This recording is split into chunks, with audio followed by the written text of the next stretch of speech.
All right, all right. Let me make sure some things are going on. I just got it. I just got in. So sorry. I'm gonna get things sorted out real quick and just see that we're live. That looks good. That looks good. That looks good. All right. Let's go from here. I have a whole bunch of things I haven't worked on. So let me just get things together as I just creep up in here real quick. Just let's see. I don't know if anyone's already walked to the building, and if not, that is fine. Look, I'm getting notifications and everything letting me know. All right, cool. So the conversation to have right now is, or rather, the conversation that we're supposed to be having right now is basically that a lot of people talk about like you get what you pay for, right?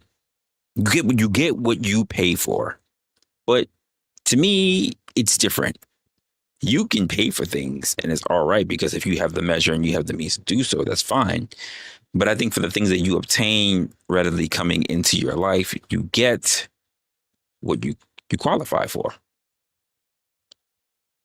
You ever notice how people love to talk about what they deserve? Think about it for a moment. I deserve peace. I deserve love. I deserve respect. But when you look around, nothing in their environment says that they're prepared for it. They still look around their room and all they see is chaos. Their friendships still revolve around gossip. Their relationships still run on arguments instead of growth. Yet somehow they still think the universe is supposed to deliver peace. It's overnight shipping. Signature requirement for it. And tonight's conversation, it's really talking about not just the ambitions, but also about honesty. You don't get what you deserve.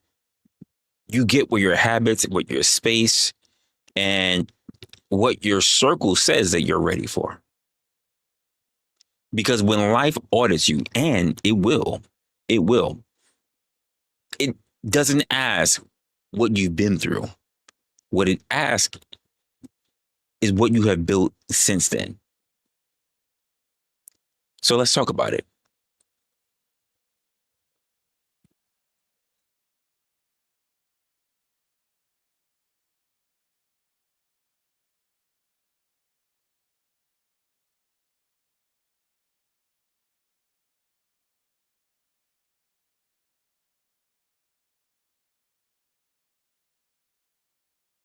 Here for the shift, tear the mask off pretenders, beat drop. He's a fucking monster. Cuts through the noise, pulls the lies in the daylight. Every move calculated, every word's a fist fight. Building new codes, stacking bricks for the future. Turning midlife to gold, cut the chains like a suture. Keeps time as a weapon, each tick is a death note. Lights up the skyline, watch the whole city take note. Not chasing the fame, here to freeze what's molten. Break open the silence, keep the truth ice-coated. No clock to punch in, he's the one who dictates. Every second's a fuse, watch the skyline detonate.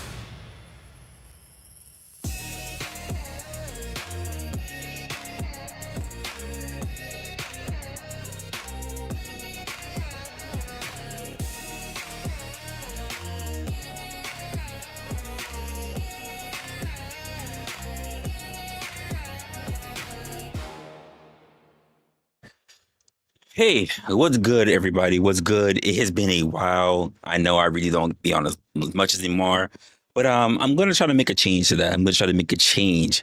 Um, whew, if it feels off, I feel rusty. A lot's been going on over the time, but we're gonna get into it. And the conversation that we're talking about today is pretty much that you get what you qualify for. And I know I started a little bit early, so I know that I haven't really been on. So a lot of people are probably not going to get this notification because I kind of just snuck it in real late tonight. But of course, I want to thank everybody who already been walking to the building. Somebody walked in and they started already clicking stuff. They were in, they were out, in and out. But I see, oh, Harold's in the building. Oh, what's going on? I haven't seen you. Listen, you said long time. Good to see you again. Yeah, I mean, your boy. Your boy's been gone for a minute. He's been busy doing a lot of stuff, working for the man that kept him away, and then having to do my own thing afterwards. And now I'm trying to build a whole lot of connections to get back into it. But I'm gonna start trying to get back on this content stuff. So be on the lookout. I will start posting a lot more. I'm just trying to sort of a whole lot of stuff going forward. So I know a lot of people are like, if they don't come in and they already start seeing effery and all kind of shit going around, and they already booked because they think they know what they subscribe to, and they really don't. So, but I appreciate you already being in the building. Thank you very much. So let me dive right into this, and that we're talking about that you get what you qualify for, because a lot of people talk about you get what you pay for, which is not true. You get what you qualify for, and that's through everything in life. And I want to start by making it very introspective for all of us. The room reflects the mind. And what do I mean by that? Do yourselves a favor, folks. Look around your own personal space for a moment. Oh, you know what? Let me make sure. Let me make sure I haven't done this in a little bit. I haven't made it off. Let me make sure I get my camera's good. Let me make sure my sound is not out. Okay, I think yep, that should do it. So my camera's up. My mic is good. Okay. Look around your space for just a second.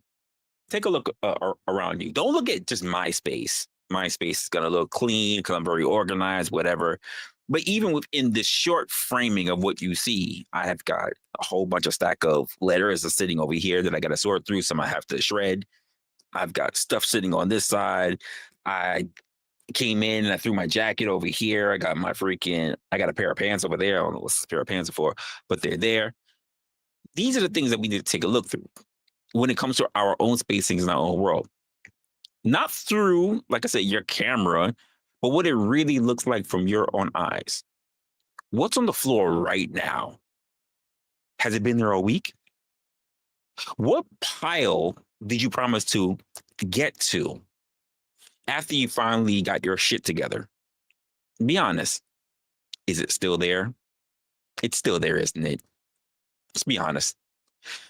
The thing is about rooms, they speak, they talk. Your environment is a diary that doesn't lie. It tells you and anyone who walks into it, even when you try to look composed, say even on camera, that you cannot demand clarity while living in clutter. And this is why I even have a feeling of when I look at particular people, how they move and how they look. And I'm looking at their background, their surrounding, not just I'm judging them based on what they're saying, but I'm also judging their environment because it speaks to who they are. Yo, shout out. Shout out to Hornet in the building as well. Yo, Marathon Kev in the building. Thank you for the 10. This is another guy with a clean aesthetic. He talks, he has a great voice for how he's talking about. He knows exactly what he's getting into, but when you look at his aesthetic, clean. He doesn't look like he's within chaos in his life. So I appreciate it. The lovely, the talented Yvette is in the building. I've seen his space. She has seen my space. So I've seen his space. Very deceptive. Don't say deceptive. That's crazy. That is crazy. Come on now. I'm clean. I'm very clean. But there are a lot of people that even when they're on camera, they're not as such. You can't say you want peace really in the world when your idea of peace looks like a goddamn tornado warning. You know, people like to decorate their chaos. You know, they like to light candles in it. They like to take selfies next to it. They like to do all this shit, but they never actually take the time to realize every object out of place is a thought that is considered to be unfurnished. And clutter doesn't just steal your space. It steals your bandwidth. It steals your energy that you're trying to portray to people. For instance, like we say this thing even when we're out in the world, right? And this is just me. I don't know if some of you fellas, you feel this way when you do this, right? I see a chick that let's just say she look bad and I'm talking to her, blah, blah, blah, blah, whatever. But if I walk her to her car and I see that her car's a mess, immediately I'm thinking her house is a mess. She resides within chaos. And that tells me about their personality. If your car's chaotic, good chance your house is within chaotic, which means that your mind is within chaos. Do I really want to think about taking this on?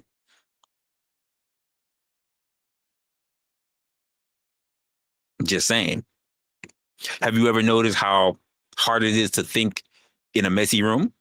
It is hard for you to think about where you want something to be or where you last place something down when your place is messy. See, I have a saying, and it even drives my chick nuts.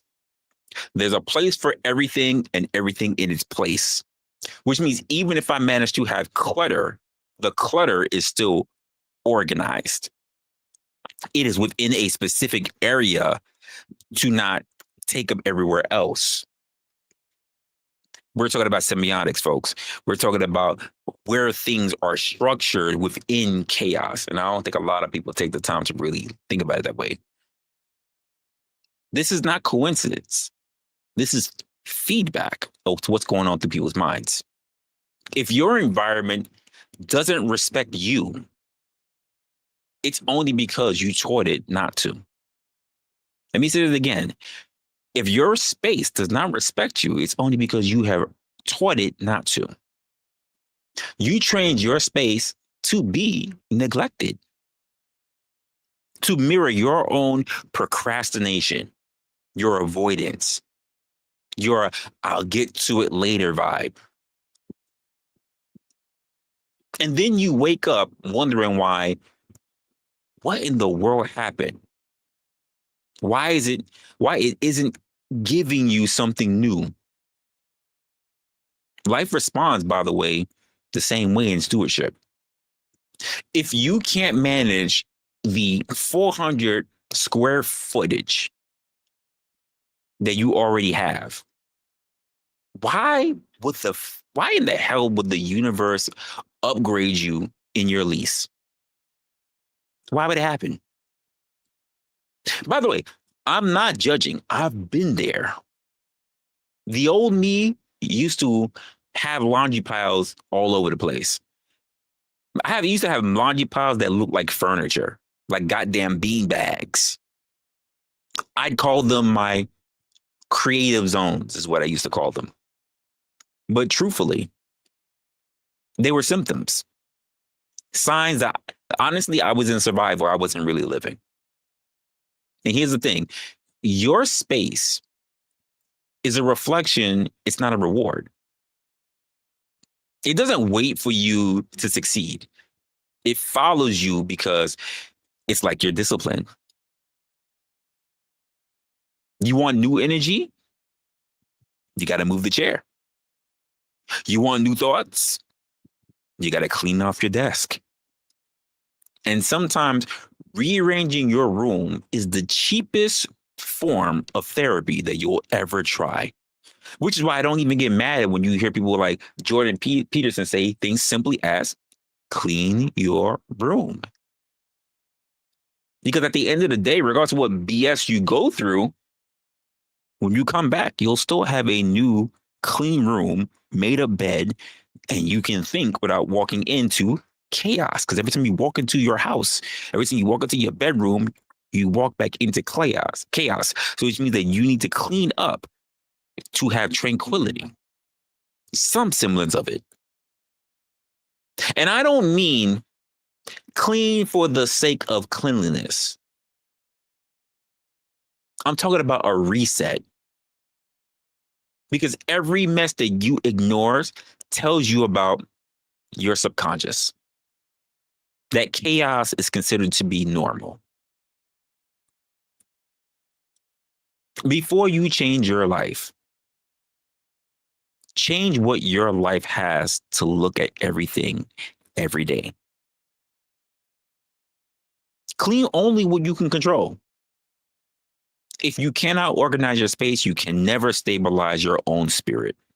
Let me say that again for you guys who they might have missed that. If you cannot clean up your own space, if you cannot organize your own space, there's no way in hell you will be able to stabilize and even organize your own spirit. Now, I'm not saying a clean room fixes your soul. Locksmith is in the building. He keeps talking about smoking crack or sniffing crack or whatever. Some souls just can't be fixed. I'm talking about the things that give your souls less noise to compete with. And when that noise dies down, you'll finally start hearing yourself again, hearing the voices that actually do matter for yourself. I mean, honestly, chat, let's be real for a second. What's the one thing in your space right now that's been slightly bothering you, but you've learned to ignore it? Drop it in the chat. What is that thing that you know has been a bit irritating, but you're like, I'm gonna let it rock. I don't think it's a big deal, but you see it all the time. Let's see how many of us have those same ghosts sitting around in our corners. Just wondering. By the way, this isn't judgment. This is observation. Because your surroundings is a reflection of your season. I just want to know.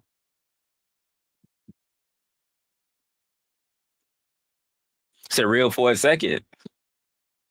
I'm about to come out of the closet. Oh my gosh, no. Jeez, not. You said your sister's about to. Jeez, great. I don't know what your sister's been hiding. It's crazy. Damn. Wood stove. Oh, sound like somebody got to clean up the wood stove. Haven't been from shopping. Well, someone's been having fun. See, even when we say this, difficult to clean, heavy to move. Is the stove really heavy to move, or it's just heavy your burden, heavy your resolve? Which one is it?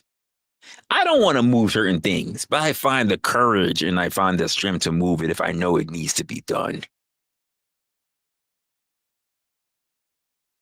Uncomfortable mattress. I hear a lot. Here's the funny part. A lot of people will stay on their mattress, right? But then they say it's uncomfortable to move it. It's easy for you to lay upon it, but it's difficult for you to move it, to clean around it. Even the Japanese will turn around and say it is important for you to move all of your furniture out so you can sweep all the dust out, all the bad spirits. But there are plenty of people that just say, I just can't move the mattress, even if I already sleep on the floor. Even if the mattress is uncomfortable, I just can't bear to move it to sweep out spirits. I do run across people who are like that. I'm just saying. Oh, she's visiting. She's unbearable. I don't know. You know, she's your sister. You got to figure that shit out. Provide a safer space. Listen, like I said, I learned this real early, and I learned it from a cartoon called The Jetsons.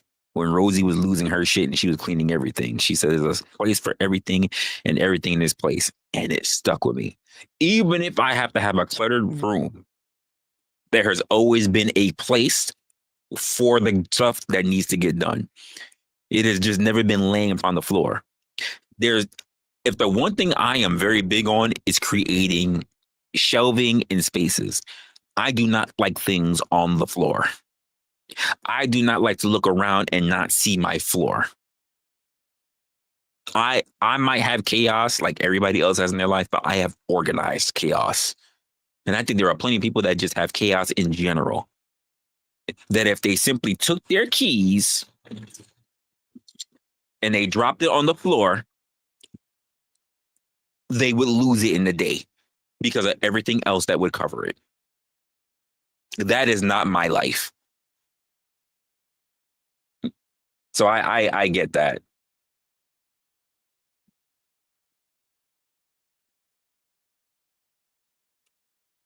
You say exactly. Hard to move, especially when I'm alone. I get that.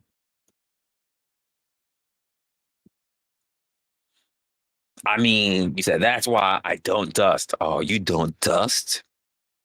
Do you know? Do you even know what dust mainly is? It's believed to be dead ancestors. No, it's just you. It's just you. It's not dead ancestors. This is just you.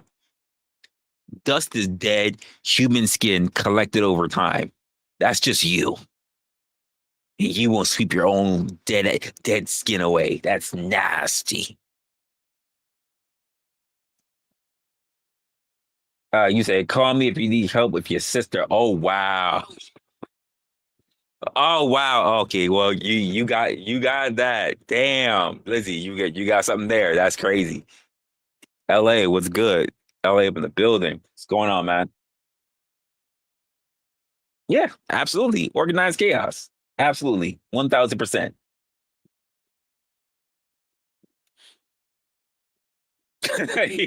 Oh my God. Oh my gosh, it's crazy. Yo, Grump is in the building. What's going on, What's going on, man? What's going on? You drop my keys. What? It was trouble but doesn't know the. Hey, the, the fact that you have so many of the other things going on. If you drop your keys, you lose it, which means there's no designated space for your keys. Again, there's a place for everything and everything in this place. And plenty of times, people are so disheveled in their own mind that they put things places and they don't need to, and they forget what exactly they've done because their mind is in so many areas. And if your environment hasn't changed, especially if it hasn't changed in years, chances are neither have you. You also haven't changed. And let's talk about the people that we call our friends.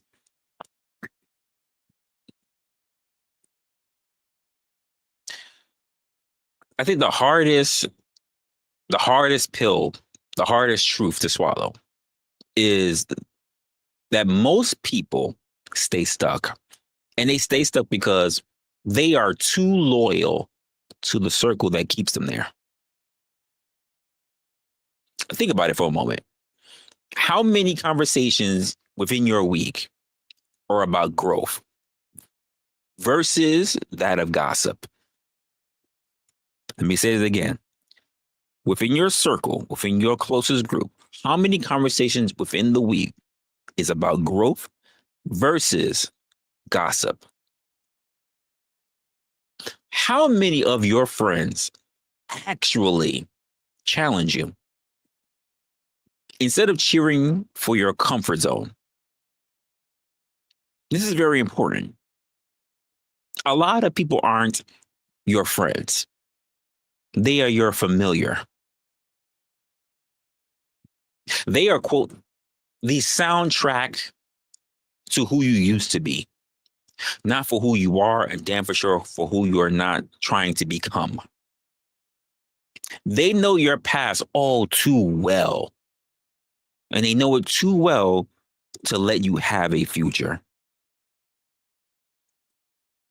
You tell them your dreams, and suddenly they start counting the reasons why that shit will not work.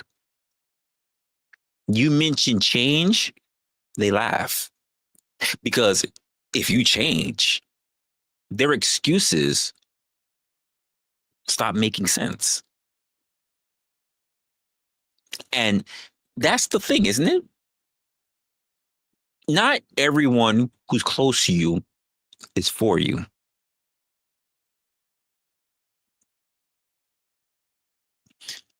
Your support system might actually be the very distraction and dysfunctional system around you.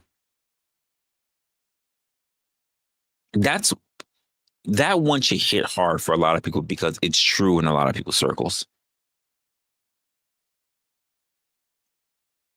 Some people keep you around so that they don't have to face their own reflections.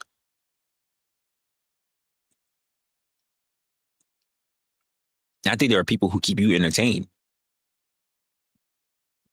They keep you talking.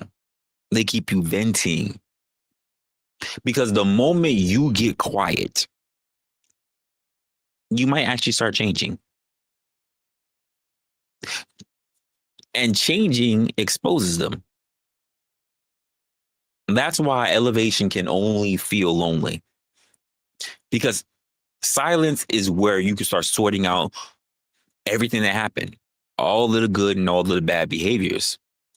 Some people, some people lose, some people you lose aren't actual losses.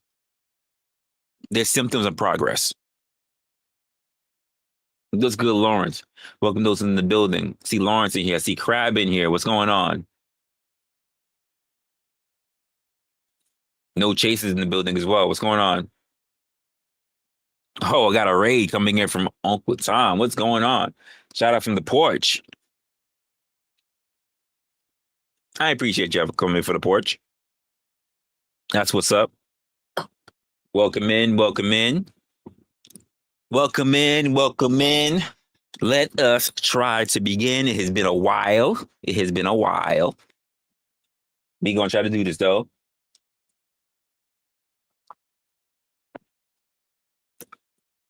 Appreciate you for guys for coming in. Get yourself settled. Get yourself a drink. Lord knows you know I have. OG Do Dirty already up in here with hit the like. Appreciate it. Appreciate it. That is what's up. Oh shit. Oh shit. Wait. Whoa. Whoa. Whoa. Oh, OG, you and I gotta talk. I don't remember us. Wow, you and I gotta talk later. That is crazy. I'm just realizing it's Monday. That tells you how busy I was yesterday. That is crazy. That is crazy. Wow, we got to get shit together. That was crazy. I'm just now realizing it is Monday night. We are almost in Tuesday morning. I'm just realizing it. That is crazy.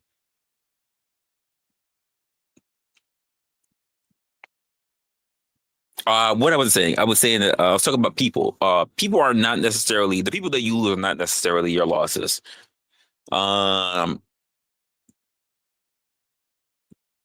I think that they're pretty much a symptom of you being able to move forward. They are progress. They are signs of progress. I think growth always comes with, not for nothing, a bit of subtraction. If you this is why I never really understand people that have a shit ton of people around them. And I'm a person who says everybody is, quote, a part of your network. That doesn't mean that everybody rocks with you. Everybody is a part of your network. Let me say it again. That doesn't mean that everybody rocks with you and that they are for you.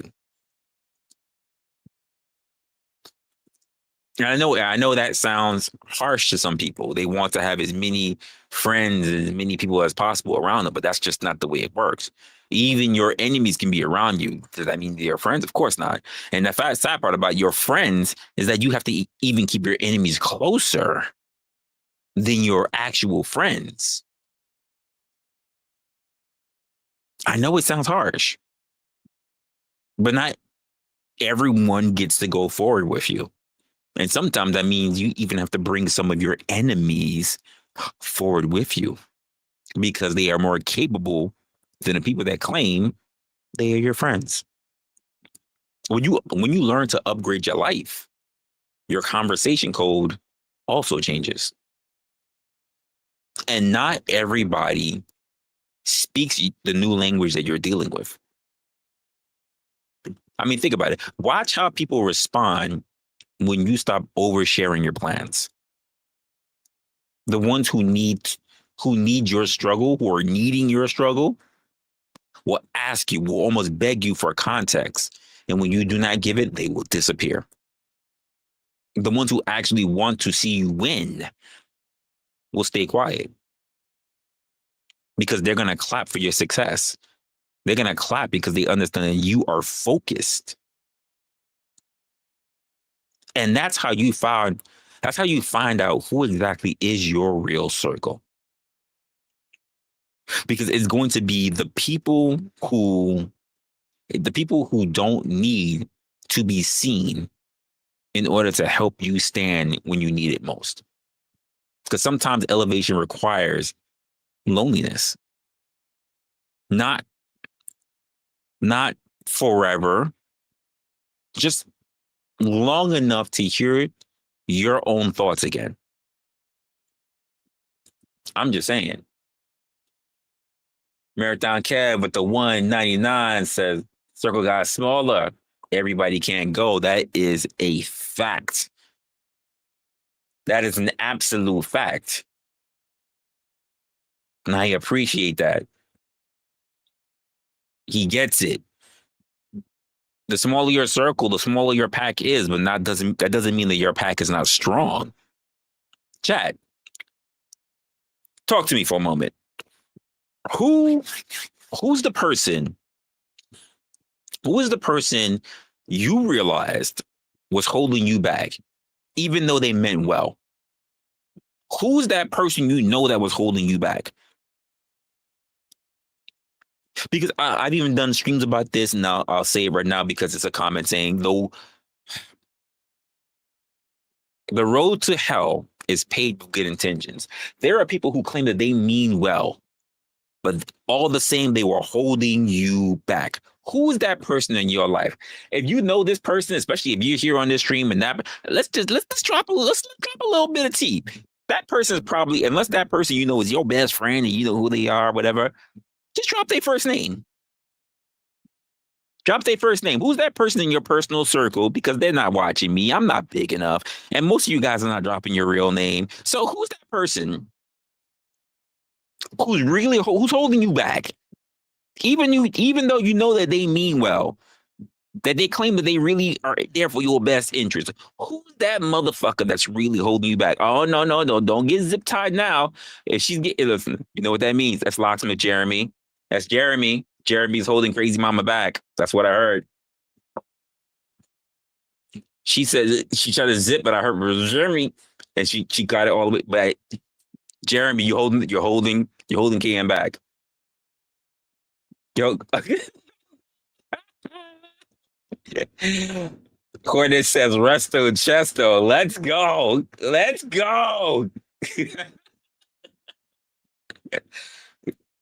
It's usually me. Hey, I respect that. It's usually me. Yeah, Lawrence is holding back Lawrence. I respect that. Blizzy. Hey, I respect that. Hashtag repeat edition. Some people are in their own ways. I at least respect that. I can tell you, I know people for sure who have had the quote best of intentions, who have done shit that only held me back. Abso-freaking-lutely. You know who's not holding me back though? B Baller with the 10 ball. With the 10. Appreciate you, B Baller in Kid says salute. Resla, salute to you, good sir. I appreciate you. That is what's up. Not zip ties and duct tape. That is crazy. That is absolutely insane. That is wild to even see that. That is wild. You said everybody, let me say this. You said, Crab, everybody holds themselves back because we allow others to affect us. Yes, at one point or another, every human being has done this. I have multiple instances from being a child, from being a young adolescent to being a full-fledged adult, where I have absolutely allowed other people to hold me back. And then to only, kick myself later for it. So you are 1000% correct. It's something that you think that you would stop doing, but sometimes you don't even understand that you held yourself back until the situation has well taken place. But I agree with you. We do have a habit of still doing this. Absolutely. Binaries in the building. Holy shit. Binary. Oh, wow. Appreciate you for being here. Binary. What's up? What's up with you, man? Appreciate you actually showing up. All right, it's crazy. So, he said, stop. Great Cam. Look. Stop holding me back, Jeremy. Stop holding me back. She said, stop. Let go. You holding on too tight. Let go. Damn it. Let go. No zip ties. No duct tape. Let go.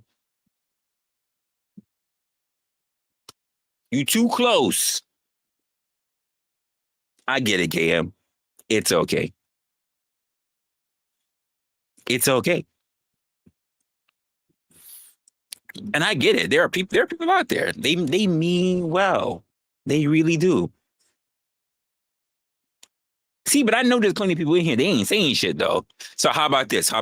You don't have to drop chat. You don't even have to drop their whole first name. Since apparently y'all think that if I just drop the whole first name, the motherfucker definitely gonna know who I'm talking about. And they gonna come for me. And then we not gonna be friends no more. And then I'll never have the chance to steal their girl. I mean, we won't be friends no more. Sorry. Drop their first initial in the chat. How about that? Drop their first initial. Never mind all the other stuff I said. Drop the first initial.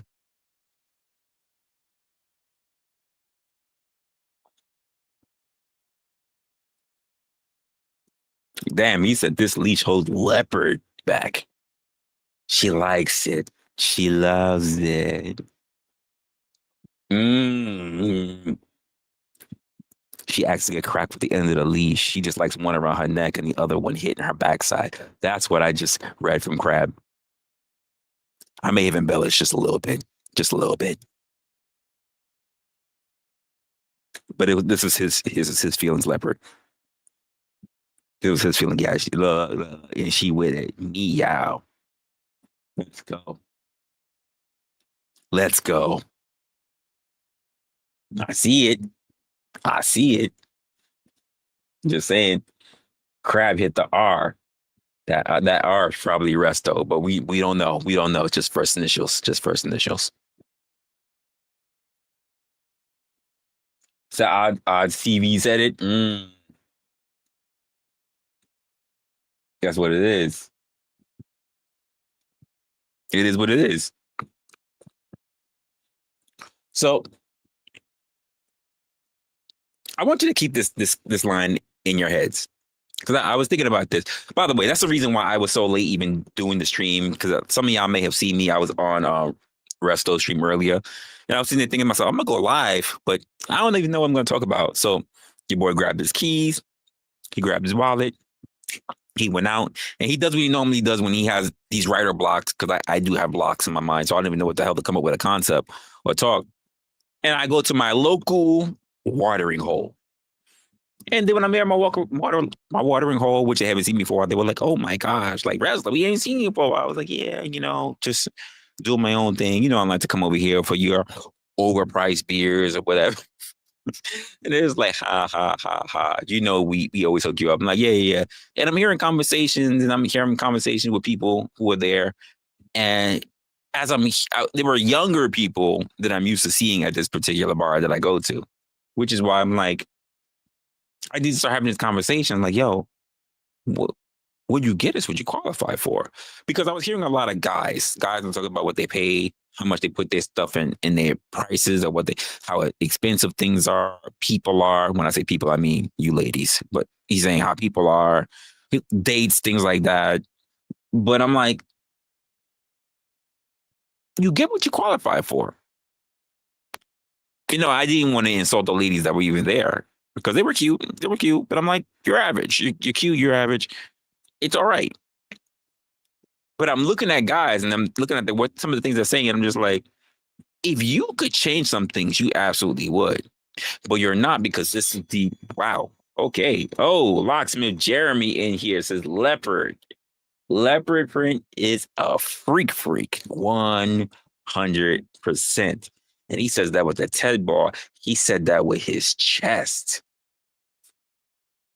You know, she's already said my meow. She said she's with it. She is with the choke. In fact, she wants the leash with the choker and the bell in the front and to get whipped at the end of that leash on the backside. So Leopard's with it. She for it. And you know what? I approve. I approve. Let it all out. Screech all you want in the dead of night, Leopard. I approve. Appreciate your locksmith, Jeremy, for the 10. That is what's up. No, don't say you leave. Don't say leave my girl alone. She's with it. She all with it. She doesn't just meow. She's like, what? She's all in the back dumpsters doing her thing, getting choked up and letting them screeches out. She's all with it. How about you don't hold her back, KM, before Leopard put your name in the chat telling about who's holding me back. KM, crazy mama, she the one holding me back. I just want to screech all night. Just saying. Don't you let her put your name in that chat. Because we know we hearing it. We hearing it now. All right. She with it. Claws out, stretching. Just saying. Don't you be the cock block. Don't you do it.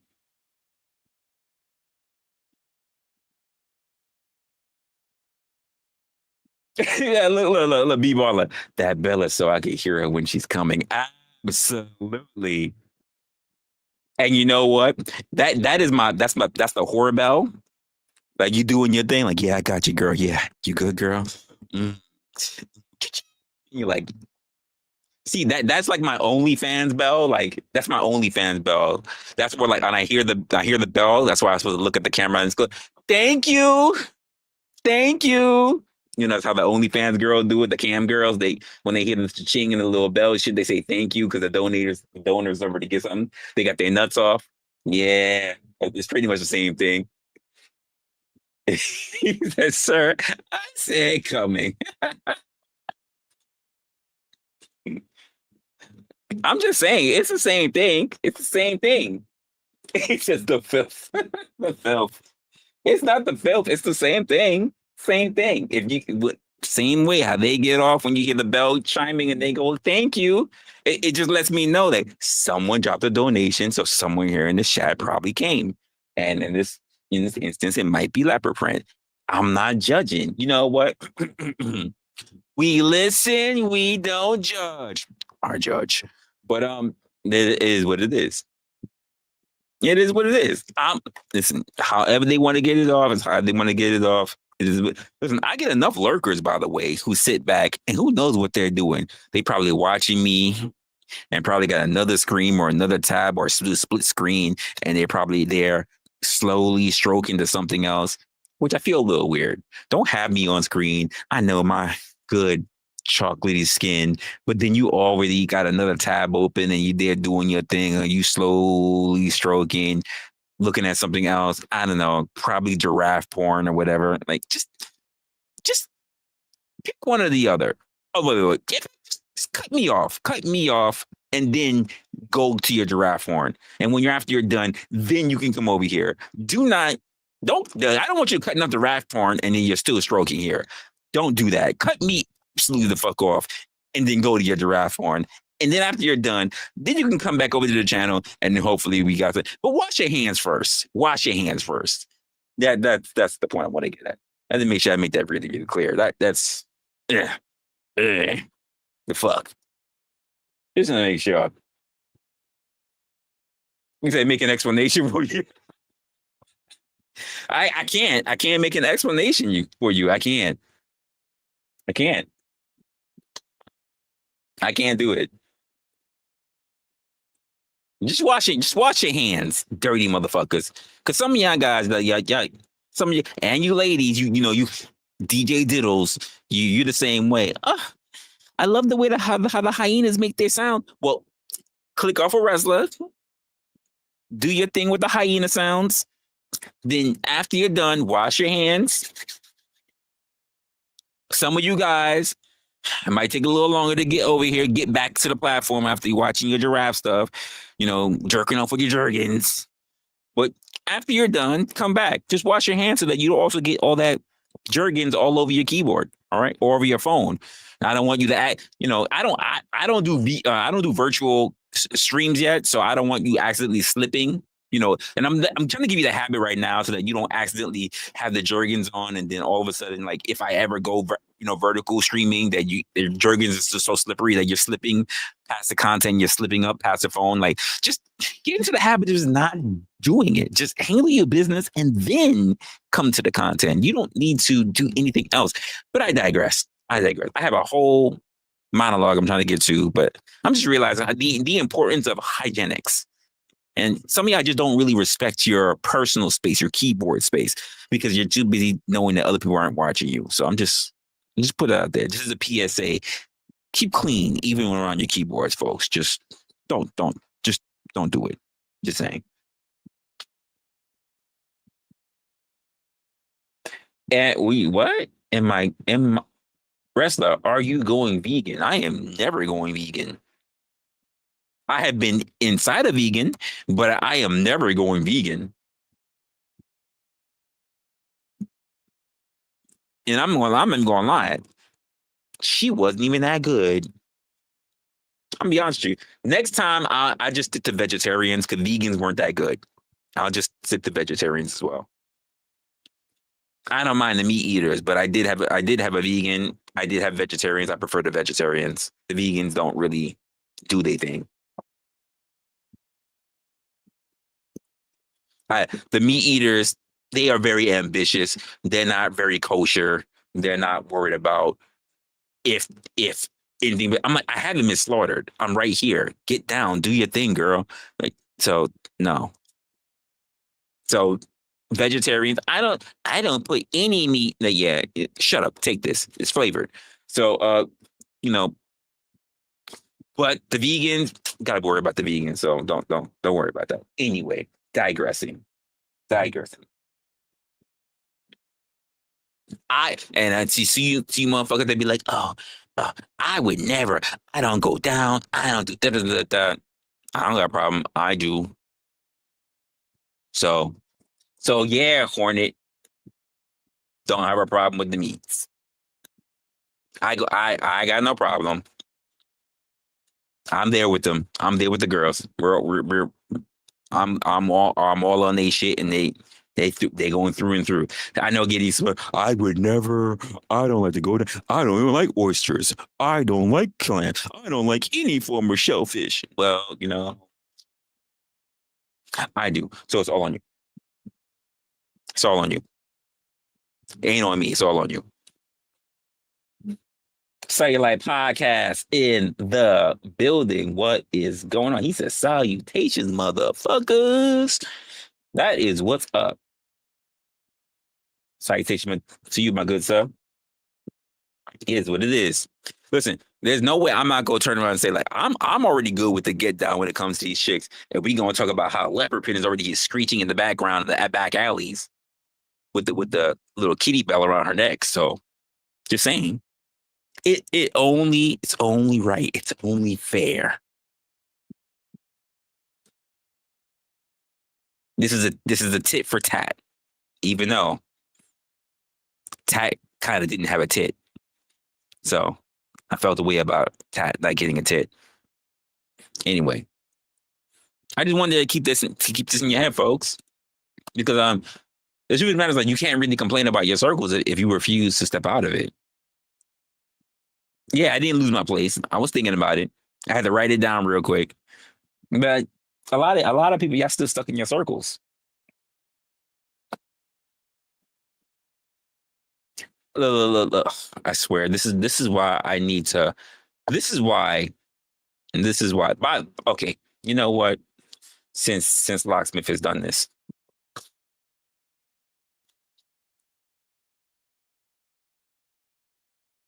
no, I'm not gonna do it. I'm not gonna do it. I'm not gonna say it. I'm not gonna say it because you're gonna try to hold me to it. I ain't gonna do it. We good. We good. No, we good. I'm good. We gonna rock this out. No, not gonna do it. I'm gonna hold back. I'm gonna hold back like an expensive whore. I'm gonna hold back. Nope. I'm gonna hold back. I'm gonna hold back. I'm not gonna let you know when I'm gonna come. No, I'm not gonna let you know. I'm not gonna let you come. I'm not gonna let you know, ladies. I'm not gonna let you know when I'm gonna come. I mean, I'm just gonna do. I'm gonna just keep stroking. I'm not gonna let you know when I'm come. Not yet. Not yet. I'm holding back.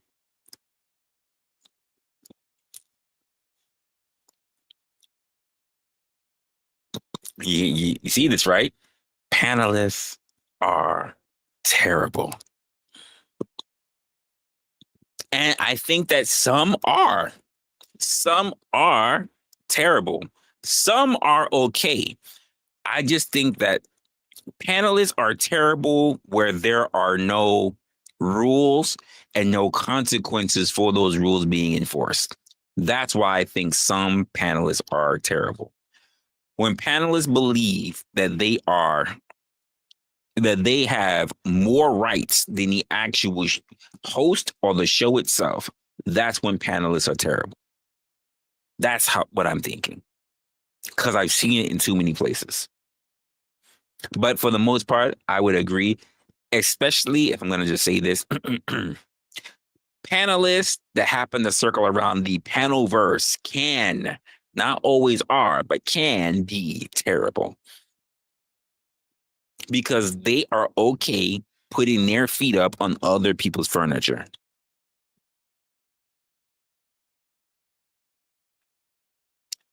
By the way, I said what I said. I said what I said. Some people are not going to like that.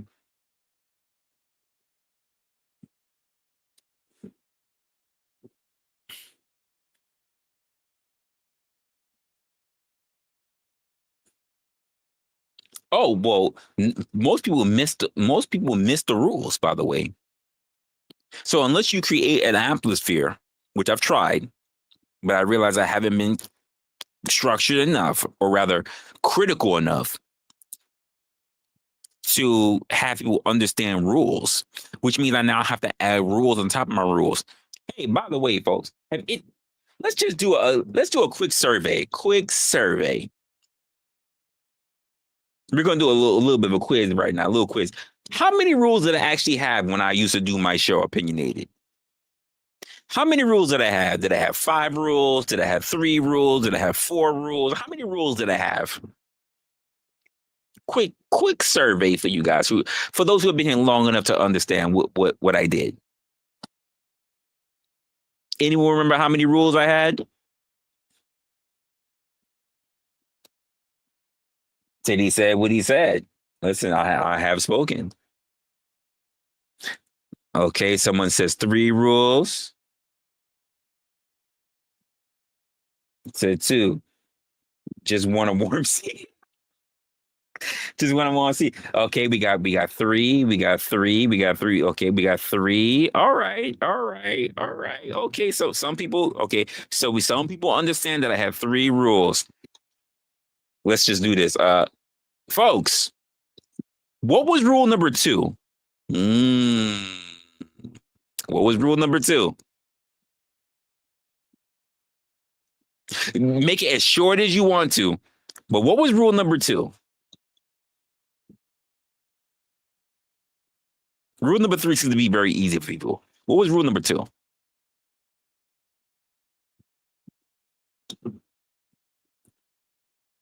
See, that's why people can't have panels that actually go somewhere in the future, except for like a few people like Sarah. Because if rules are meant to be broken, you're just supposed to be around with the animals. And animals can never become prosperous because they can only be in the Serengeti.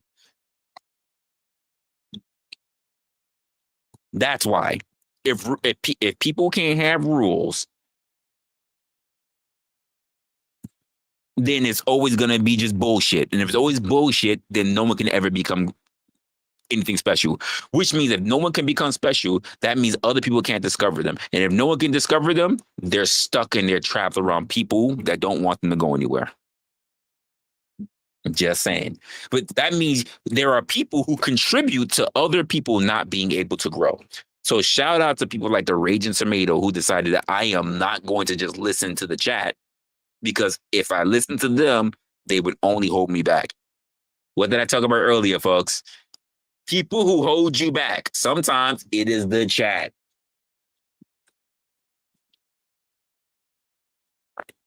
Learn to read the room was not it. It's not a test. It's more of a, do you remember? Do you remember how we fell in love?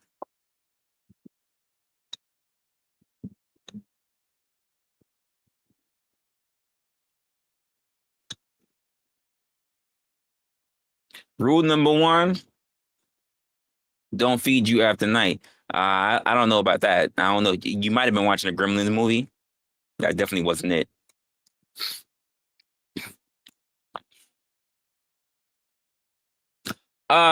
Shit. I mean, maybe.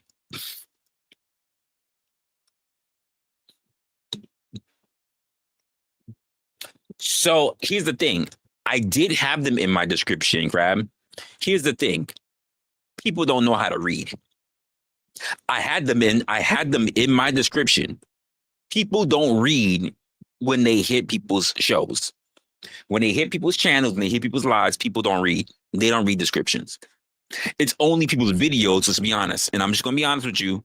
People who only look for live streams do not read descriptions, which is why, and I'm going to say this because I've done it before. I've already tested this.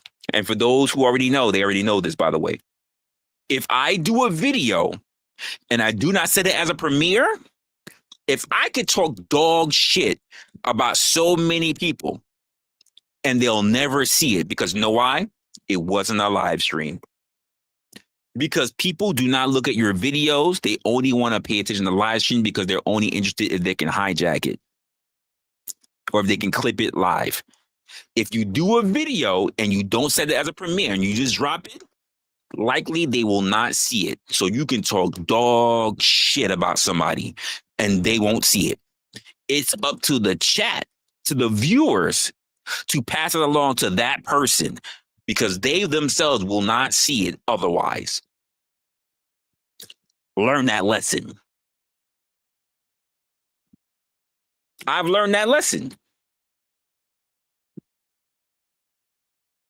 Nobody reads. Aussie Manda, nobody reads. People want to be told what is they need to understand. People don't read for themselves, which is why probably a lot of y'all are in debt. You don't read the fine print. You have to be told what it is. You said, so first question, when someone hits the link, have you read the rules? I've said that. And you know what? Try it again tomorrow. I've done that. Crap. I've done, like, my lives are documented. Like, I've done it. I've done it. There are people, especially if they are content creators, that believe that reading the rules are above them because they think they are too important to conform to someone else's rules. And I go, bye-bye. Or you get the other people that come in and they turn around and say, I didn't read the rules and I don't know what was going on. Could you explain it to me? You know what I've said? No. Bye-bye. How about you go back, you click a few minutes back or whatever, and you catch the fuck up? Because at that point, you can hit 2.5 or whatever, and you can catch up.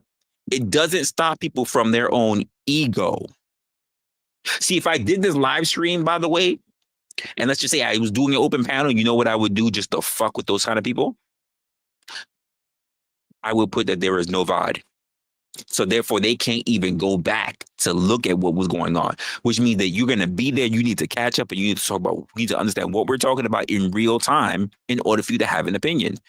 But there are plenty of people that are so egotistical that they believe that it doesn't matter where they are or where they come from, that they can hit a link and think that they are smart and capable enough to know what's going on. And I've done it so many times on my own show and put some of these people to shame. It doesn't stop them from still doing it though. Because why? It's bad behavior that's beyond my space. I don't know what's going on. I saw the link. I saw you guys talking about it. I just came up here. I don't do that. If I just click on someone's shit, I at least try to hit 5 minutes back and try to catch 5 minutes forward. In fact, chat, you guys have seen me on other people's platforms. In the chat with you guys, how many times people said, hey, oh, Resla's in the chat? Yo, Resla, if you want to come up, hit the link. And I'm like, nah, I'm chilling. Nah, I'm good. I'm just listening in. Nah, I have no intention of coming up today. Nah, that's not it. That's not it. I do this because I hold the same rules for myself that I expect other people to uphold. I don't do it because I don't think I am so important. I am so special that I can just disregard the actual conversation and what's important that's going on. That's just me. This is called having moral character and trying to understand strong communication. No, it's not 80% of the panel verse because I've seen most of the panel verse come up there, whether they are an influencer, as I put people, or whether they are a content creator, just click a fucking link, come up because they've heard one or two triggering words and feel like they know the subject matter, or worse, they immediately click a fucking panel because why? It's what they talk about all the time.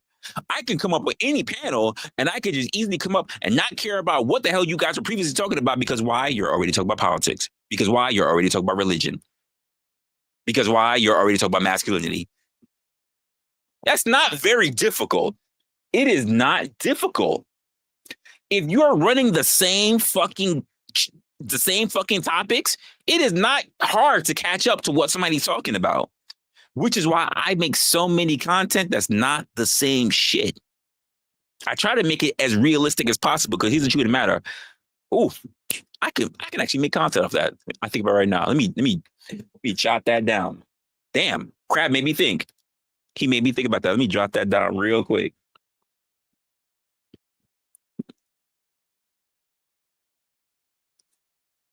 Got that. That it's important. Most of these people just run up in there because the same topics, the same niches, which is why I did my video also, not video, but I also did I did a stream about the deadly niches, especially on the panels, because it's the same shit no matter where you go. And shout out to people, by the way, shout out to people who were able to take advantage of it, like the Raging Tomato. Because she held a space where all the same niches could be held under a hub. She created a hub. Shout out to her for that. She was able to monetize a hub.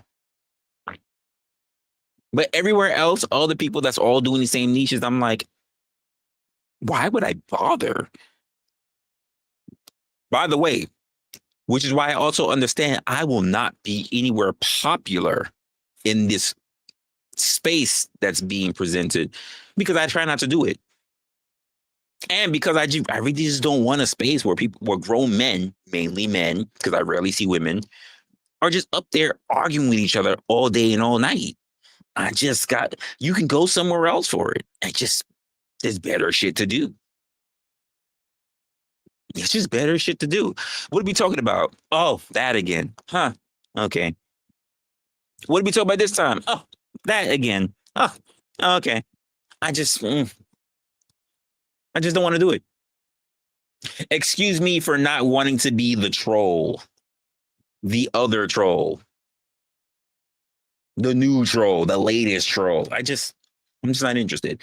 You've got a plethora. You got plenty of places that can do it for you. I rather have conversations that are relatable to everyday people. And I get it. It's not fun because people are not screaming. Well, you can go to other places where people are screaming and it's fine. I don't begrudge you. I don't. I don't. And I've said this for a while, folks. I've said it for a while. I don't begrudge it, which is why there are plenty of people who don't even talk in chat. But I see more people sitting and watching because they're waiting. They're waiting for something to happen. And let's be honest. I think some of you guys, some of you, are still waiting back from way in the Nope or Hills Pirates GS era, waiting for something to pop off again. It ain't happening again. It's not happening again. It's not coming back. I know it. Hey, can we do a favor, folks? Can we put that hashtag repeat edition? It ain't happening here. That repeat is not happening here. That is not a repeat taking place. Look, yeah, people are leaving now. They're like, oh, they leaving the chat now. Like, oh, he's not gonna. No, he's not really. No, I'm leaving. I'm leaving. Deuces. Because people so are ready to try to drag me back into, quote, the raging panelverse. I'm just, I have something different to offer. You guys all want to eat chicken. I get it. I'm just not interested. I'm sorry. I'm sorry. I'm not gonna. I'm sorry. Not sorry. I'm not gonna give you chicken. You got plenty of places where you can get your rotisserie. I'm not gonna give you chicken. I'm not sorry about it. You're gonna have to go find somewhere else to get your chicken. I don't want to have these conversations and really think and see other people who I cannot stand have decent conversations and actually show that they're a smart individual. And I want to see backlash and chicken and bullshit. And you got places you can go forward.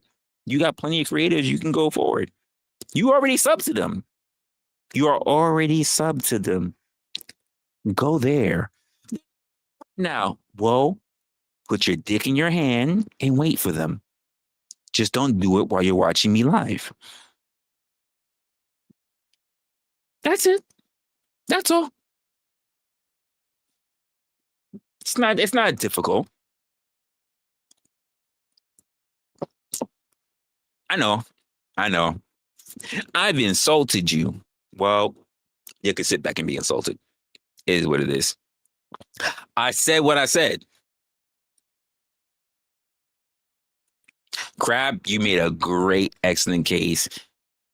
This is the reason why I've also not dropped panels for quite some time, because people don't know how to behave. I see people who have not had proper training as kids. A lot of people who have not had proper training. Because sometimes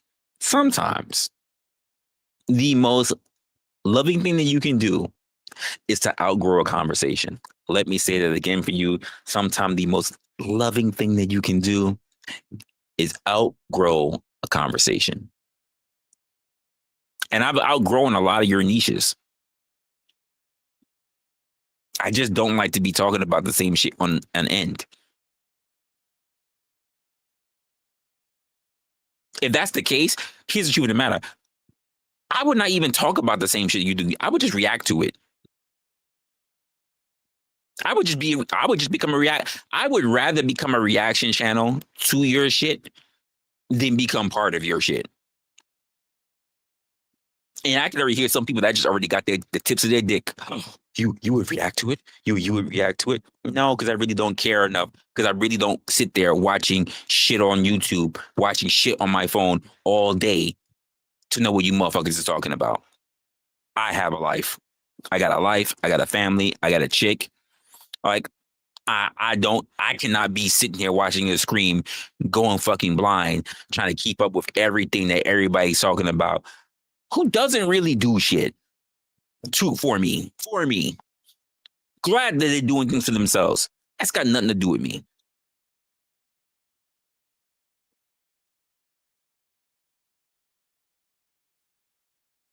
It's got nothing to do with me.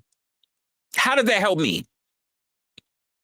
Well, it helps you if you want to talk about these other content creators and what they're doing. Don't you already know what they're doing? How is me talking about the same shit you already know helping? Doesn't help me. If it sure don't help me, folks, I'm still not broken 1,000. So how's it helping me? There's no way in hell I can say that I'm really gonna get anything better from that because I haven't. So that means I gotta do things differently. And by the way, I have been doing things differently. I just don't tell you guys about it because I don't want you guys fucking it up for me. Yeah, I could sit on that for a moment.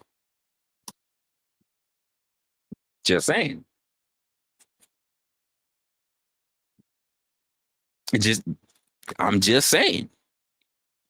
What watching what people do on a regular basis, and I'm keep in mind, I've been watching you guys' channels. I've been watching you guys see who grows, who doesn't, how are you growing, who's your viewer base. I am a person who runs statistics for a living. So I'm doing assessments and I'm watching shit and I'm noticing trends. And there are some trends that are not beneficial and some that are. And I'm trying to take notice of why they are or are not beneficial. Some people have been able to leverage it, which is why I give a lot of credence and respect to the Raging Tomato. But for every Raging Tomato, there are 20, if not 30 other creators who have not figured out how to do it. And there's a reason for that. And then there's another percentage of people, I'm going to say about maybe 2, if not 3%, who are boxed in. They want to do things that are different, but they cannot. They have boxed themselves in. I just don't want to be a part of it. Just saying. And I know that some of y'all want to beat me up for it, but y'all can kick rocks. You ain't got the hands. I'll fight you, even if I lose. I'll still fight you. I don't think you got the hands. What you said? Say said what he said.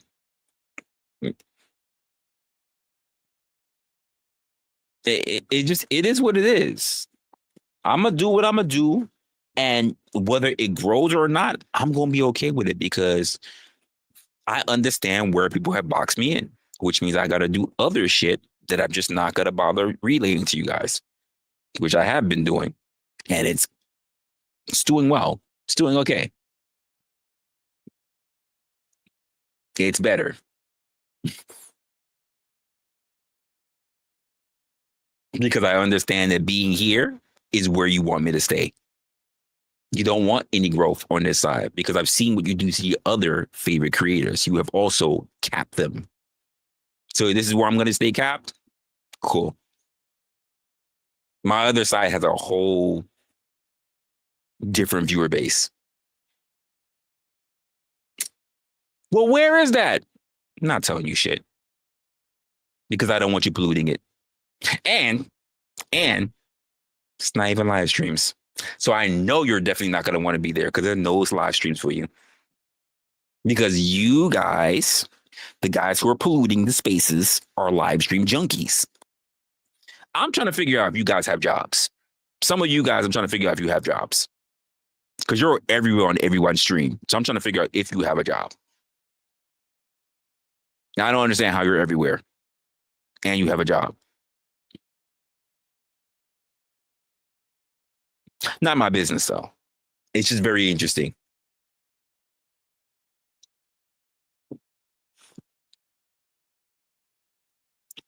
I don't know. Some of you are stay-at-home husbands or stay-at-home wives. There are some of y'all that y'all everywhere. Y'all need a tea to everything.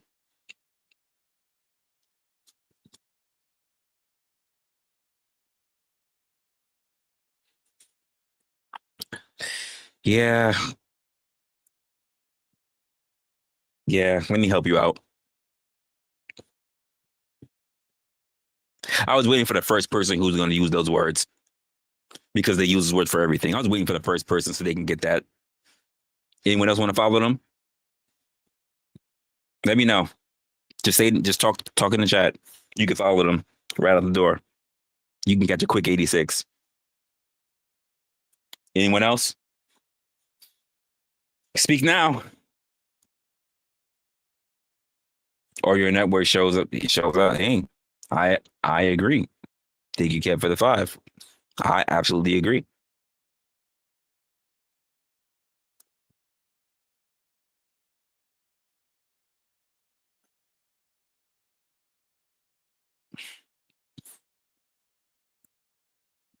Shout out EBT. I don't. I wouldn't know anything about that. No, Chase. I'm not a part of the EBT community. I don't have a problem with the EBT community. I just say keep that bullshit away from me. If you're on EBT, that's fine with me. If you're on that bullshit mannerisms that come with some of the people who have EBT, keep that shit away from me. Not everybody who's on EBT is about that bullshit. So that's where I'm at on that one. Yeah, I don't want to make it. I don't damn for sure. I'm gonna want to make it seem like everybody who's on EBT acts like that. Because not for nothing, I've been poor. I have been homeless. I've been on EBT, and I've never behaved in such a way. Never. I am not on EBT and haven't been for God knows how long. But I don't want to pretend like everybody who's on it has behaved that way. But for those particular people, yeah, fuck them. Fuck them and for everything they stand for.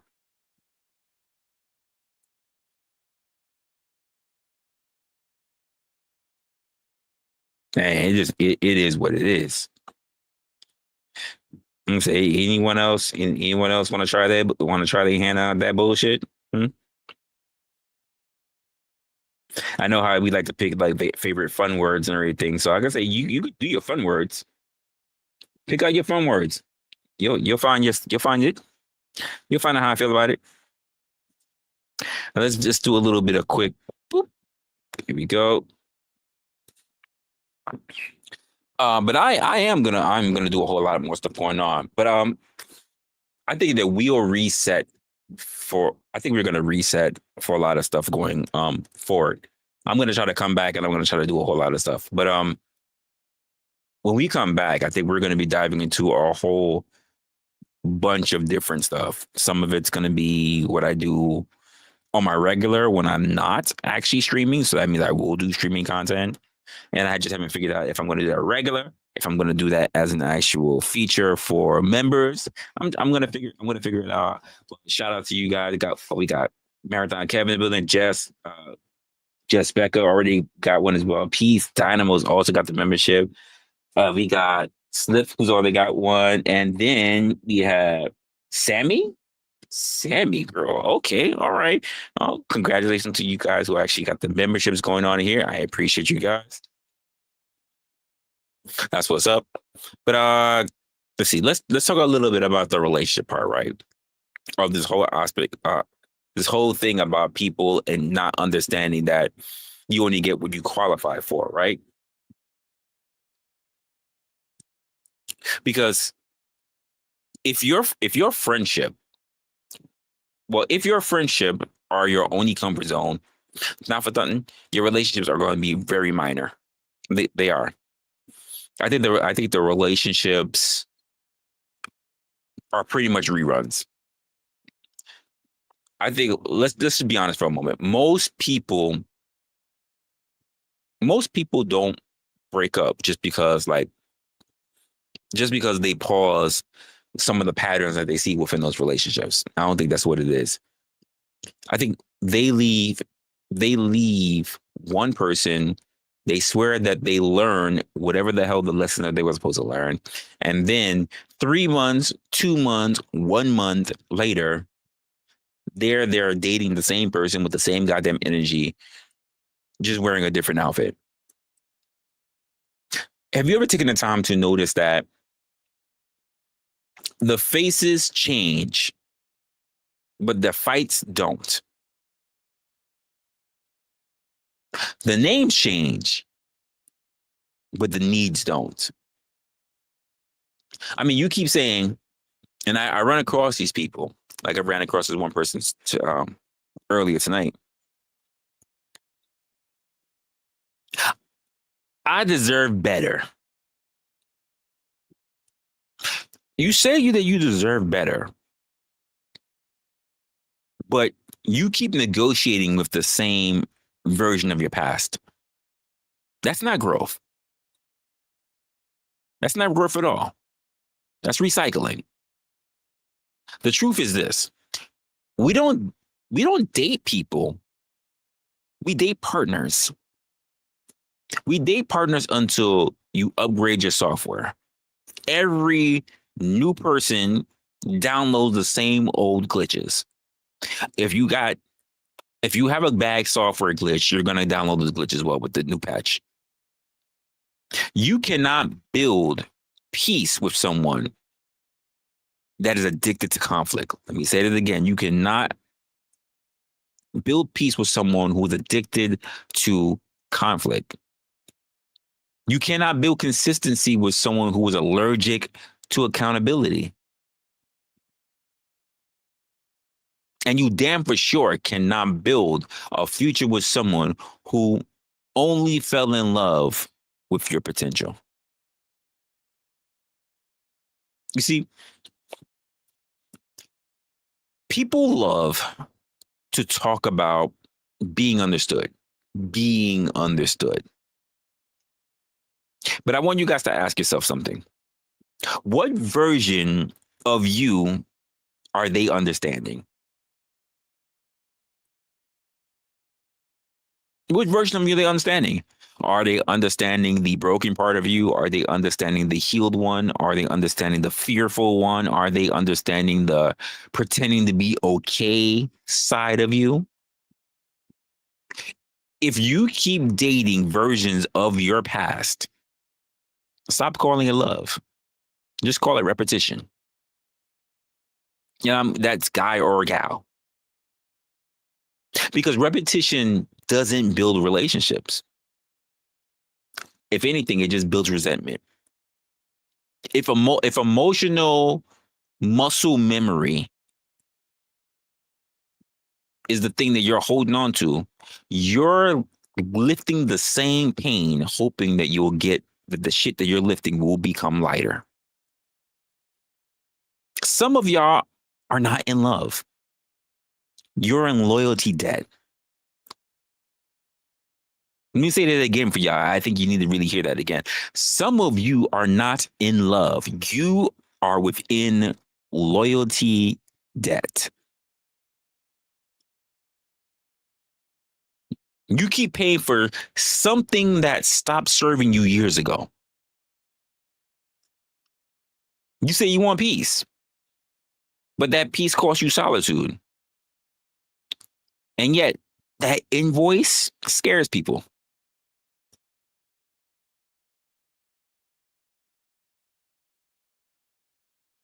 Starting over feels like failure. But sometimes it's just foreclosure on a bad emotional investment. Starting over is, how do I want to say this? Starting over is the tax that you pay for ignoring the red flags that you did not see the first time. Starting over is the tax that you have to pay for ignoring the red flags you did not see the first time. And that's not a punishment, by the way. That's the price for clarity. That is the price for information. That is the price for knowledge. As they say, not information costs, but it pays for itself. Love isn't about how long you stayed. It's about how long you've honestly grown. I think a lot of people, especially you young people, need to really grasp that one. It's not about how long that you stayed with each other. It's about how honestly you have grown. Staying out of guilt isn't loyalty. It's emotional. Actually, it's emotional eviction. It is an emotional eviction notice, and you're avoiding it. They ain't talking about me. No, they can't be talking about me. You're the only one in the relationship with them. What do you mean they're not talking about you? Yes, they are. Chat. Let me ask you something. Let me be honest with you for a moment. Are you staying with someone out of connection, or are you staying with somebody out of comfort? For those of you who are with somebody, maybe it's a marriage, maybe you've had a boyfriend or a girlfriend for a long time. Let me ask you the question again. You don't need to say it in the chat. Just want you to think to yourself: are you staying with someone out of connection, or are you staying with somebody out of comfort? I'll give you 10 seconds to think about that.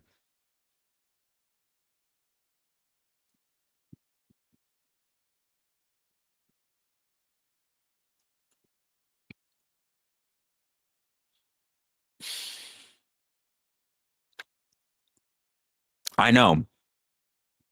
I know this part hurts a lot of people to hear, but you cannot demand partnership from someone still learning companionship. Some people only know love through crisis. That's why they call it the struggle love. And for them, peace makes them panic. And I think until you have learned to heal what you experience as chaos, that calm will always feel boring to you. How many times have you heard like, I don't want to get with this person, this guy, this gal because they're boring? Who told you that boring was bad? Why is it that you're not happy unless you're miserable? Why is it that you're not happy unless you are dealing with some kind of trouble? You're the problem, not them. They found stability. You haven't. You're the problem. Relationships don't have to fail because people change. Because even when you meet each other or in growing up with each other, you're going to change even within the relationship. I think some of the relationships fail because people refuse to acknowledge the change. Everyone, every argument becomes recycled evidence. It's proof that you've, it is proof that you've outgrown the contract, but you haven't canceled the subscription. And let's be honest with you, he's a great example of that. How many of you guys have stopped watching Netflix, but you're still paying for it each month? How many of you guys stopped paying for Hulu, but you're paying for it each month? You stop watching it, but you're paying for Hulu each month. How many of you stop watching Apple, but you're paying for it each month? There's nothing that catches your interest, but you're still paying for it. You can't qualify for healthy love while you're still defending the habits that ruined it.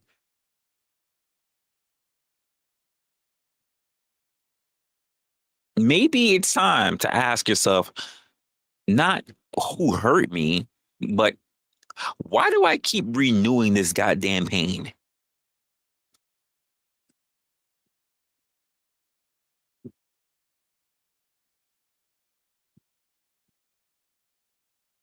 Because peace is not guaranteed, it's chosen. Let me say that again, because some people might have missed that. They might have missed it.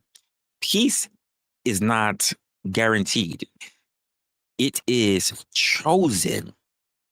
And sometimes that choice looks like walking out quietly instead of stating that shit loudly.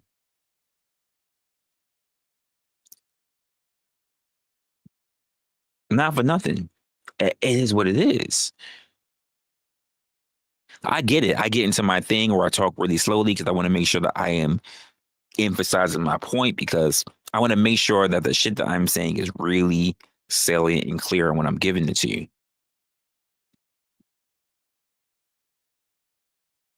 Hopefully you guys are okay with it because if you're not, you might be people that falls into the victimhood route.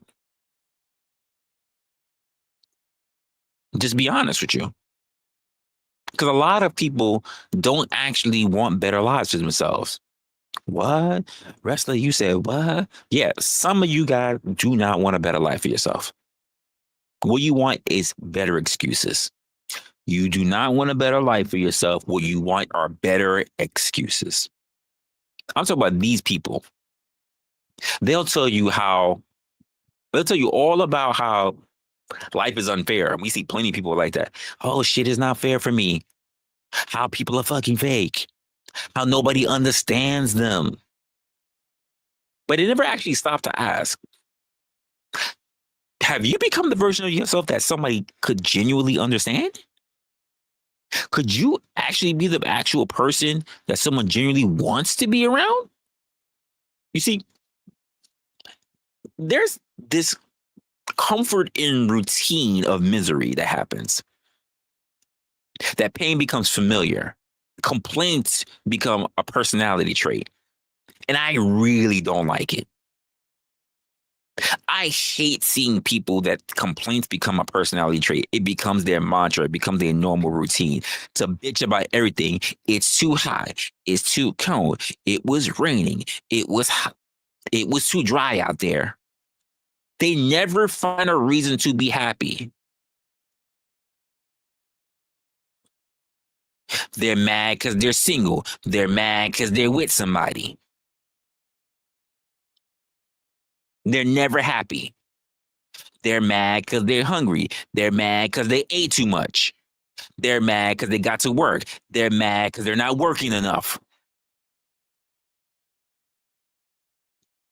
And once that happens, people start defending dysfunction like it's their home fucking turf.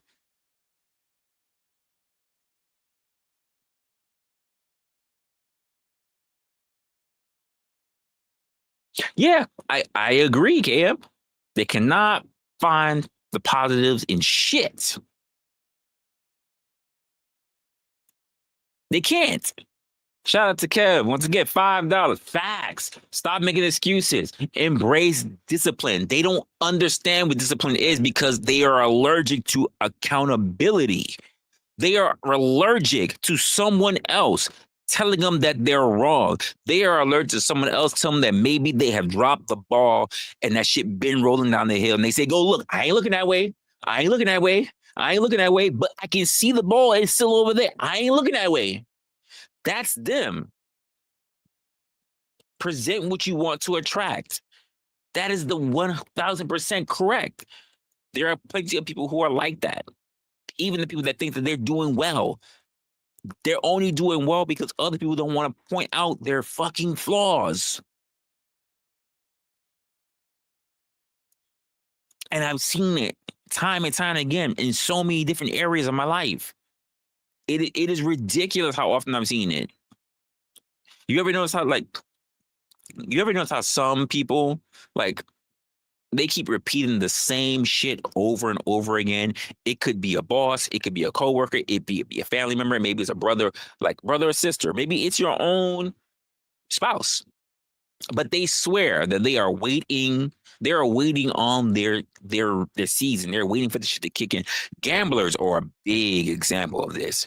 They're waiting for when the shit's about to hit.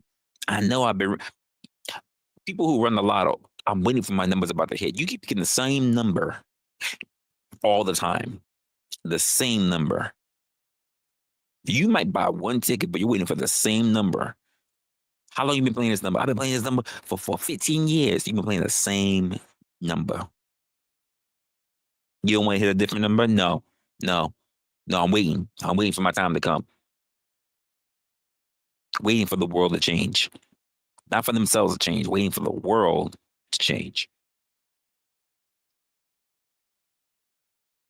They have the same cause, the same reasons. They didn't update shit in their life. Which is why I tell people the world doesn't owe you understanding. It doesn't owe you, it doesn't owe me any form of understanding. The mirror is exactly what you project. So when the mirror reflects chaos, don't break the glass. Don't change the look on your face. Just look in the fucking mirror. You're not cursed, by the way. You're also not consistent. Consistency, repeating the same low value days, is probably the only thing that you've been doing, but you can always change those things. The same short term habits you can change, the same shallow conversations you can change. You can, honestly, you wake up, complain, scroll, debate, then go to bed saying, tomorrow's my day. And tomorrow comes and not a damn shit has changed, because routine is not for everyone, and routine is not even your comfort anymore. It's camouflage. You've hidden your potential inside your predictability. Let me say that again, because I think a lot of you guys need to hear this part because it's very important. A lot of you guys have hidden your actual potential inside of your predictability.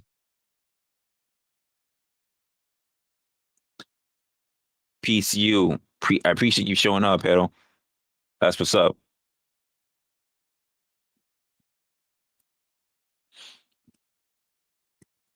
Some of you guys have gotten so used to you having routine that you've actually squandered your own potential.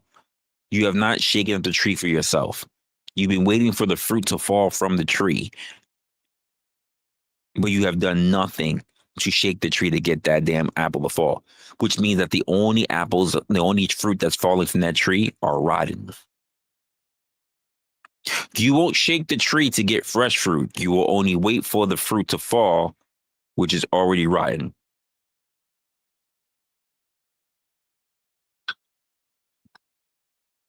And that's why people who complain the loudest stay stuck the longest, because they confuse being heard with being healed.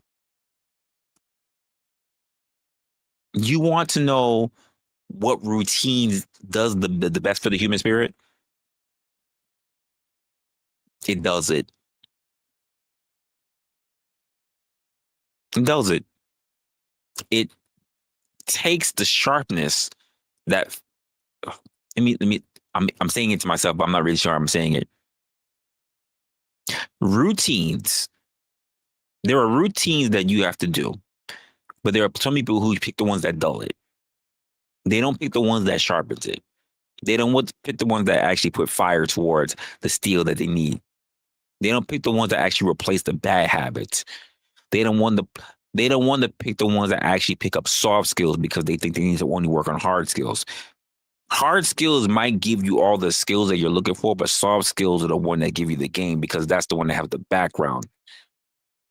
That is the fine tuning.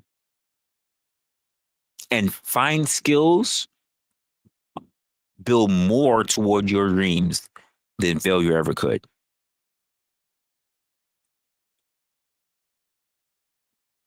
So ask yourself,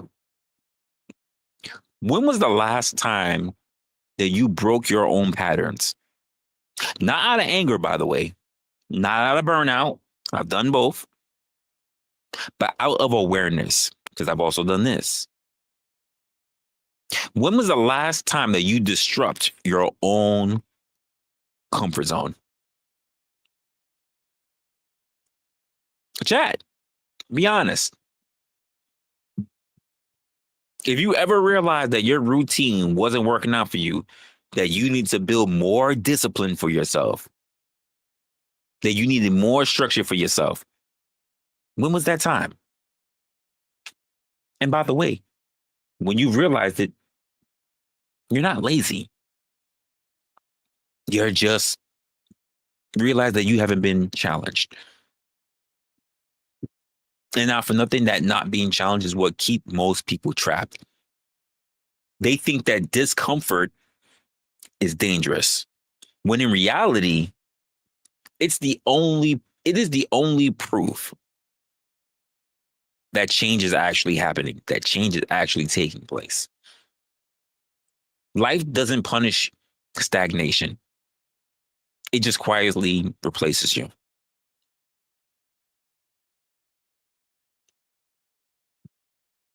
That's the way how I see it. To me, if your circle, your job, your partner, your goals all feel like they're fucking reruns, maybe there is an inner working. Maybe there is an algorithm that it's not broken. Maybe it's stuck on repeat, which is why I also laugh at the hashtag repeat edition. Because if you're stuck, if you're not moving forward, if you don't have a different process, you will be doomed to repeat the same editions that you were on before. That's the part nobody wants to hear. That routines can also become addictions. Predictability can become protection.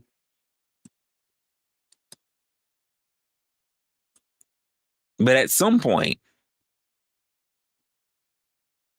even safety can be suffocating. Let me say it again. At some point, even the things that we look at as safety can become suffocating. I'm gonna let you sit with that for a moment.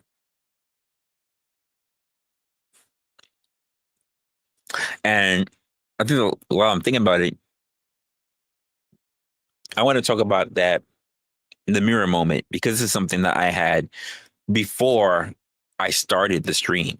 This was the some people call it the mirror moment, people call it the lollipop moment. But I want to talk about it. I want to start stuff. At some point, you have to stop chasing explanations, and you got to start confronting your reflections. I think that every complaint, every disappointment, every "I can't believe this happened to me" moment, that's life pretty much showing you that it's pretty much showing you something that you refuse to face. Your life right now, right now, the person you talk to, the ones you avoid, the conversation that you repeat, it's all feedback. It's a mirror. It's not a punishment, but it is, in fact, a mirror. If your surroundings feel heavy, it's because there's something in you that hasn't been released. If your days feel repetitive, it's because you haven't grown somewhere between who you are and, I want to say, who you keep pretending to be. Most people say they're tired. But I don't think it's exhaustion. I've said it myself that I've been tired. I don't think it's exhaustion, though. It's not exhaustion, especially from my effort, and I don't think it's from their effort. I think it's fatigue because they have been doing their best to avoid the things that they know that they should be doing. You've been running from accountability. You've been sprinting your ass away in place emotionally. You have been pretending that you're busy, and somehow that busyness equals progress. But stillness, stillness will tell you more about yourself, but movement will ever tell you. Sometimes you guys just need to sit the fuck still. Because when you stop, I mean really stop, just look in the mirror. Stop looking into your phones because your phones will tell you something else. You need to look at your own reflection. Look in the mirror. You will realize that the world hasn't been unfair. You'll stop upgrading. Life doesn't glitch. You just stop updating your own software. Life is not glitching, folks. You stop updating your software. In fact, some of you guys are the worst people in the world. And let me tell you why. Because you will buy every new piece of technology, but you will not upgrade yourself. Let me say that again for you. You will upgrade every piece of your technology. You will get the new iPhone. You will get the new laptop. You'll get the new tablet, but you have not upgraded yourself. You have not done it.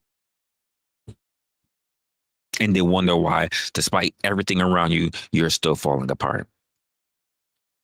You talk about what you deserve, but you haven't refreshed who actually is deserving of it. Same habits, same mindset, same circle. You're still trying to live new chapters with the same vocabulary of failures. And then we wonder why it feels all the same. Well, maybe it's not your job. It's not the people. It's not even your luck. Maybe it's just you recycling your own bullshit, your own conditions, and you're calling it your destiny. I'm manifesting. Well, you're manifesting your own bullshit. Some people haven't truly changed in 10 years. They've just found new words, new ways to defend their own fucking stagnation. I'm setting boundaries. I'm protecting my peace, my space. I need me time. No, you don't. What you need are new standards. Because peace without progress eventually turns into regret, quiet regret. You can't call people better. You can't call it peace if it's built around your own aspect of pretending. When you look around and you realize nothing has changed, understand this. Life's not ignoring you. It's waiting for you to upgrade the version of yourself to show you can actually reclaim control over your life.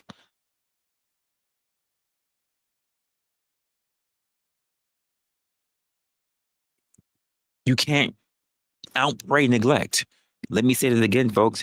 You cannot outpray neglect.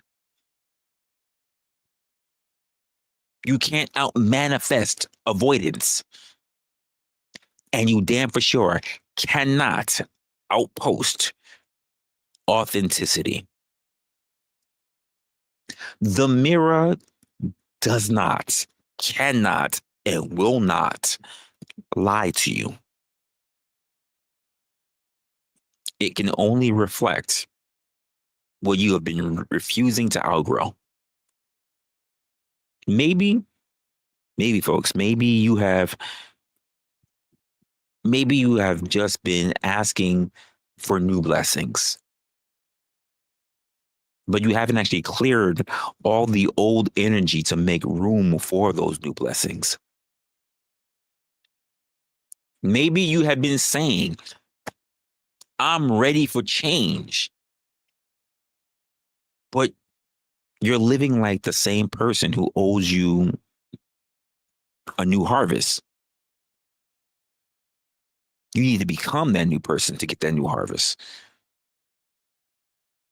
Life is not cruel, it's consistent.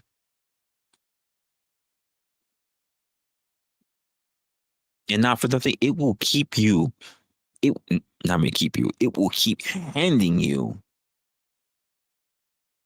the same test until you finally learn to upgrade yourself so that you can have the answers to pass it. That's what qualification is, by the way. Going through enough trials and testing and materials to be able to have the answers to pass the test. It's not perfection. It's proof that you're evolving. So before you ask the universe for better, look around you, because it's already showing you the version of you that's been in control this whole time. And that's the mirror moment. That is the mirror moment, folks. This is why I also tell you guys, and you heard me say this, who you are to be, you are now becoming.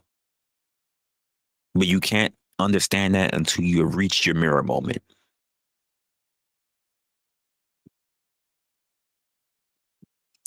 And how do you become across this? You must first audit yourself. You have to audit yourself. This is the reality, folks. You will meet people who will hate you for no reason whatsoever. Or they'll hate you for a reason that you will never come to understand. You will deal with unfair moments. You will lose things you thought you never. No, you will lose things that you thought you were guaranteed. And that's not where the story ends, by the way. That's just where the story asks, who are you without the applause? You know, we talk so much about wanting to be understood. But have you ever noticed how rarely we ever try to understand ourselves? Most people don't need new starts. They need to really just figure out what level they are, what their new level must be to have self-honesty. To me, that kind makes you look at the patterns of what's going on in your life, and it keeps you from repeating them because it makes you admit, yeah, that was me. That's what I kept choosing, to keep me behind. The self-audit is not a punishment, folks. It's clarity. That's all it is. It's the mirror.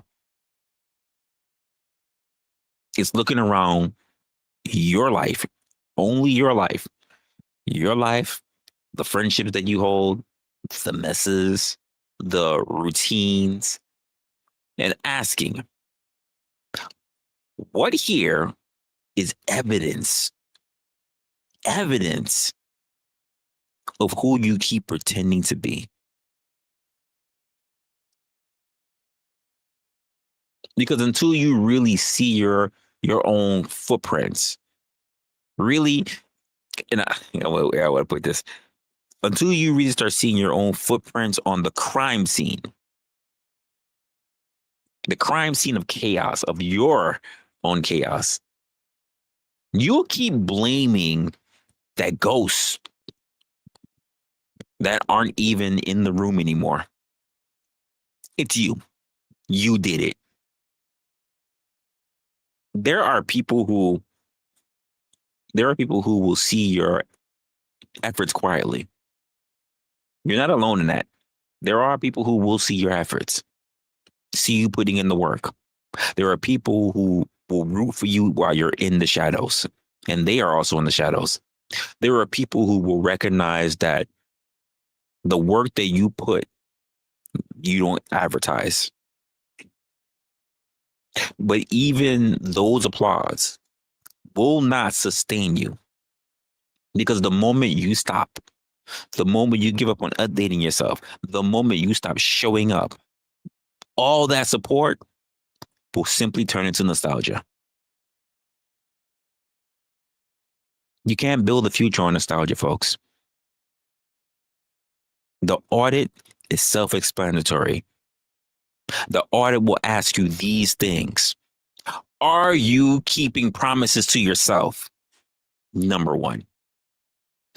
Do your surroundings match your standards? Number two. Are your daily choices proof of your potential or evidence against it? Number three. You need to be able to answer these things. Most people fail because they keep waiting for validation instead of verification. Let me say that again. Most people fail because they keep waiting for validation instead of verification. Validation is someone telling you you're right. Verification is life showing you that your work is producing results.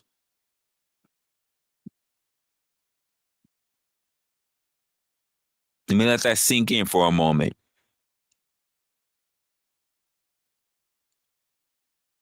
One of the hardest lessons I've learned is that peace doesn't come when life gets easier. Peace comes when you stop negotiating with chaos. You don't need the word, or you don't even need the world to understand you. You just need to understand why you keep showing up the same way.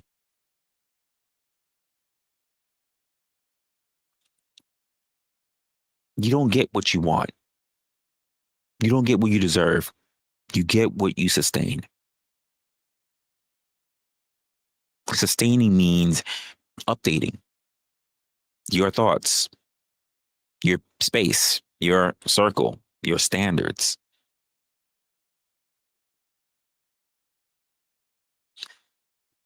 The world keeps moving forward, folks. The question isn't, is it fair? The question is whether have you kept up with it?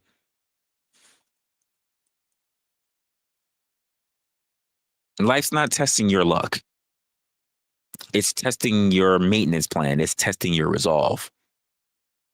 Can you maintain focus when nobody's watching? Can you maintain standards when comfort calls? Can you maintain dignity when people misjudge you? That's the audit. Not that you've earned it, by the way, but what you've maintained with integrity.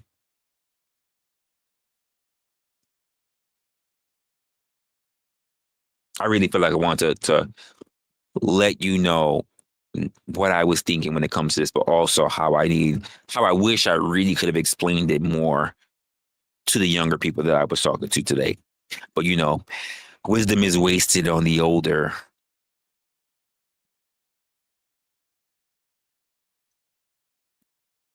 But as I sat down and really think about it, even now, these are the things that I wish I had older people tell me when I was young.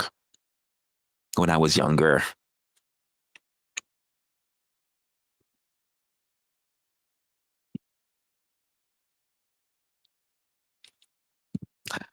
What are you guys thinking about it? Because I know I just kind of went off there. I was in my head. I kind of felt like I was talking to someone else. I was kind of talking to you guys, but I felt like I was really projecting at the person I was talking to.